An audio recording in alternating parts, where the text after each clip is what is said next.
Israel यही चाहता था कि सभी बंधकों की रिहाई हो। इसकी शुरुआत हो चुकी है, लेकिन बदले में इजराइल को उन फिलिस्तीनियों को भी रिहा करना पड़ा जो उसकी हिरासत में थे या फिर कैद में थे। इस सौदेबाजी से इजराइल का फायदा भी हुआ और नुकसान भी, क्योंकि हमास समर्थक देश इजराइल की ऐसी छवि बना रहे हैं जैसे वो हमास से युद्ध हार गया हो। साथ ही इजराइल के अंदर भी राष्ट्रवादी गुट सरकार के इस फैसले से बेहद नाराज है।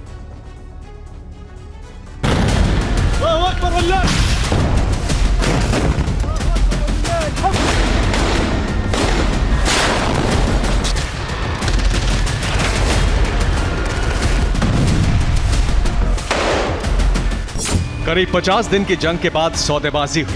हमास इस बात पर राजी हुआ कि वो बंधकों को रिहा कर रहा है, लेकिन शर्त है कि फिलिस्तीनी नागरिकों को तेल अवीव भी रिहा करे।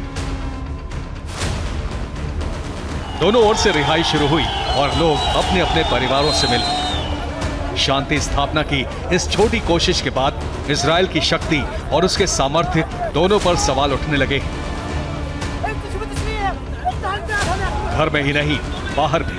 ईरान ने कहा है कि हमास और इजराइल के बीच सीज फायर इजराइल की हार है। हमास का अंत नहीं हुआ, वो अपने मोर्चे पर है।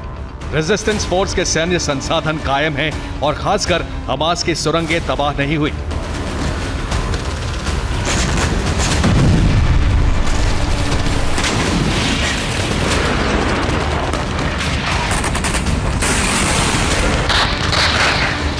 ईरान का साफ साफ संदेश ये है कि 50 दिन जंग लड़ने के बाद भी इजराइल हमास का कुछ नहीं बिगाड़ पाया। उल्टे उसको हमास की शर्तों पर झुकना पड़ा और फिलिस्तीनियों को रिहा करना पड़ा। इजराइल ने रिहाई से पहले फिलिस्तीनियों से बॉन्ड भरवाए। शर्त रखी गई कि रिहा फिलिस्तीनी प्रेस से बात नहीं करेंगे। मिठाई बांटने, जश्न मनाने पर पाबंदी लगाई गई। बॉन्ड तोड़ने पर करीब 16 लाख रुपए का जुर्माना लगाने का प्रावधान किया गया।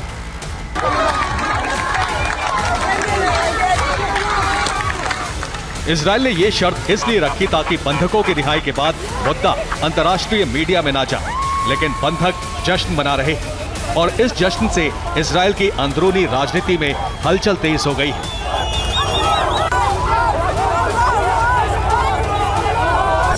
नेतन्याहू बंधकों को छुड़ाने की डील तो कर चुके हैं, लेकिन इजराइल के कई राजनीतिक दल हमास को इतनी छूट देने पर सवाल उठा रहे हैं।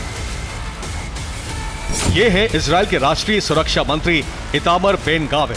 बेन-गाविर ने सरकार के इस फैसले पर सवाल उठाए हैं। बेन-गाविर ने कहा है कि हमास को सबसे ज्यादा जरूरत वक्त की थी, जो सीज फायर से उसको मिल गई है। 2011 में भी इजराइल ने यही गलती की थी।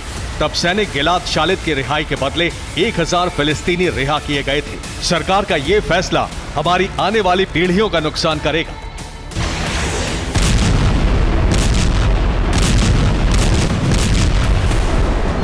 इजराइल के राष्ट्रीय सुरक्षा मंत्री साफ कह रहे हैं कि इस जंग से वो लक्ष्य हासिल नहीं हो पाए जो तय किए गए थे। इजराइल के अंदर असंतोष है, तो हमास समर्थक इसका जश्न मना रहे हैं।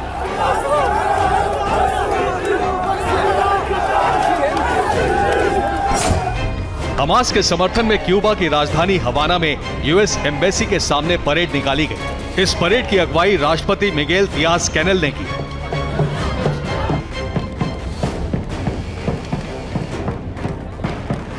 अंदरूनी मतभेद और अंतर्राष्ट्रीय जश्न, ये दो ऐसे संकेत हैं जो बता रहे हैं कि इजराइल अपने लक्ष्य हासिल नहीं कर सका और इसीलिए शक्तिशाली समझे जाने वाले देश के सामर्थ्य पर सवाल उठ रहे हैं।